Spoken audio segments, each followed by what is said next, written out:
Hey guys, StarCraft here, and like I said before, I'm going to go over my top 5 comics, plus some of my worst ones, and my least favorites. One, I'm just going to get out of the way. Bendis' Superman. Bendis' Superman. That's all I need to say. I'm not going to say any more about it. You've seen me rant before, I am just burnt out. One I'll give as an honorable mention will be Scott Snyder's Justice League, but it's kind of stretched out a bit too long by this point. No, Tom King's not going to be on either list, or either category. It petered out at the end, that's all I will say. Is it the worst thing? No. And it's definitely nowhere near the best, obviously. One thing I will say is one of the worst, Batman Dark Knight, The Golden Child. Good fucking Lord Frank. All the goodwill, and I'll get to one of his goodwills when we get to it, just demolished. All in one book. Another honorable positive mention I'll give is Batman Damned, but the last book came out this year. I already went over these ones before. Another one I'd give is Harleen, but I'm pretty sure Tristan's going to gush about this, so I'm giving that one to her. I'm not going to take it from her. Also, another one I would definitely give is Curse of the White Knight. I love so many of the Black Label books. In fact, so many of the Black Label books in general have been, a lot of them, good. One that I would say I'm middle of the road on, but I know so many people hate it. I don't hate it, but I'm middle of the road on, is Superman Smashes the Klan. First one, so heavy-handed. Second one, not as bad, in my opinion. Feel free to disagree if you want. So, let's get into my top 5 favorite books. There's going to be a couple of ties in this, but let's start. Number 5. Christopher Priest's entire run on Deathstroke, where it ended, and it's since it ended this year. This run has just been so phenomenal. He fixed Deathstroke after what happened with Tony Daniel's run. No offense to Tony Daniel, but that run was pretty atrocious. And just so much that he's done in here. I might do a whole retrospective on this entire run. That's how much I loved it. It was so complicated and complex, and yet so simple at the same time. By the end of it all, tying it, and further the way, he was one of the better people to tie into Year of the Villain. And in this one, ties into the Dark Multiverse angles and wraps everything up pretty nicely. The way he handled Ravager, the way he's able to fix some characterizations and all that stuff. Just, you couldn't ask for any better. And it ended on a pretty good high note. Pretty funny, too. I mean, come on. When you have to, please, Wintergreen, not in front of the turkey. Here's the tie for number 4. And that's Batman Last Night on Earth, Last Night on Earth, and Superman Year One. I know so many people had problems with this. I liked it, especially compared to Bendis' run. And this, wrapping up Capullo and Scott Snyder's Batman stuff, I couldn't ask for any better. I mean, artwork on this was fantastic. The writing was so strong. And again, the writing on here, since this was Frank being on his own, and I thought it has its problems. This is not perfect, but it was still so good in my opinion. And I know you guys are very much going to disagree with it, but again, I just thought the artwork by John Romita Jr. was good. And again, all the goodwill built up in this, just so wasted and squandered on this piece of Trump derangement syndrome trash.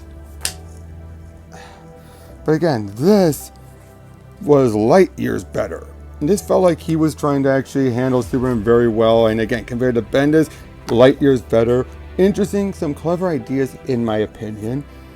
And this, but granted, this one had much better clever ideas. And again, it gave some finality to everything in so many different, very interesting ways.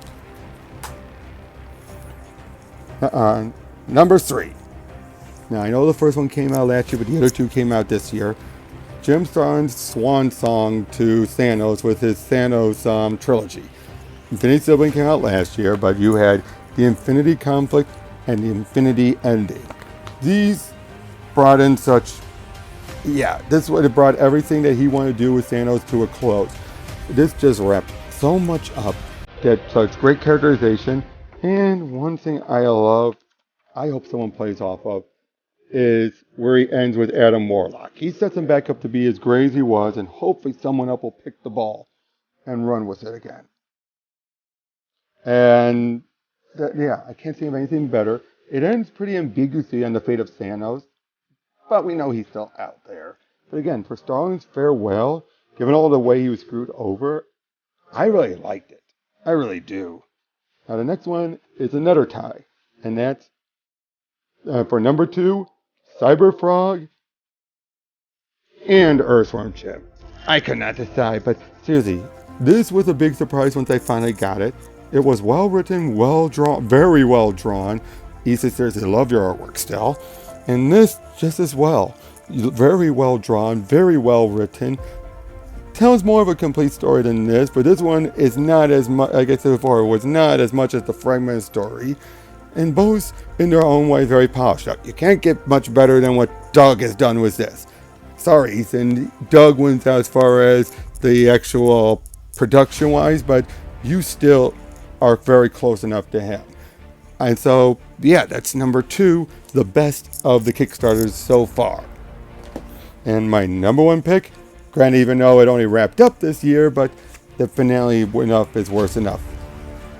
Doomsday Clock. The entirety of Doomsday Clock. I've been a big Watchmen fan. Watchmen's been a big thing. Didn't mention about it in my year-end review, but I like the show. I know a lot of people didn't. I got some enjoyment out of it, but this was the true sequel, and this final issue, so you guys know Superman's been my most favorite character.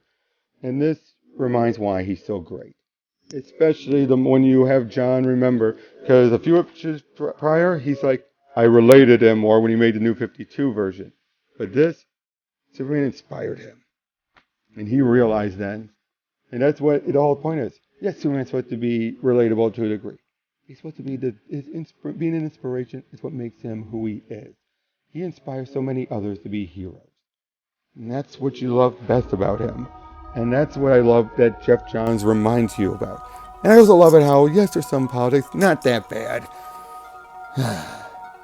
I didn't bring this up in my other video, but I just want to say this very quickly. All of you guys out there who want to find all of the politics, everything, those who are saying, oh, he was very political, to a degree, but not as much as you saying, oh, he really much was. No, guys, you got to stop finding, if you're going to keep on finding wokeness and everything, you're going to find it whether or not it's really there or not. And that's, how's this any different from those who are on the other side who try to find their own issues, even if they're not there? You got to stop this. Sorry, didn't want to go into that route. This helped wrap up the year very amazingly, and I just adored every bit of it, but especially this issue. Just how much it just closes the door on so much, but yet leaves that bit of hope. Can't ask for anything better than the best book of the year, or even the decade. I will put this up there, or anything else on this list. And that's my top 5 list, with a few of my bottom ones and a few other here and there. That's really all I had to say. A lot shorter than my other video. Yes, I know, but I just wanted to get this out. I hope everyone has a good year, and I'll let you guys know when I do my next video, my last one for the year, about what I predict to happen in 2020, maybe even the next decade. Who knows? But till then, I'll catch you guys later. See ya. So guys, realize I completely forgot. Because I had so many books piled up on here. There was one more other set of books I was going to put on here actually. So put this in the 6th spot. The entire Dark Multiverse books. You guys already saw my videos on them, so I don't need to go any further with them. But yeah, just want to add those on there. So yeah, go check out my videos on those to know my opinions on them, but these were that damn good. That's all I want to say. Catch you guys later.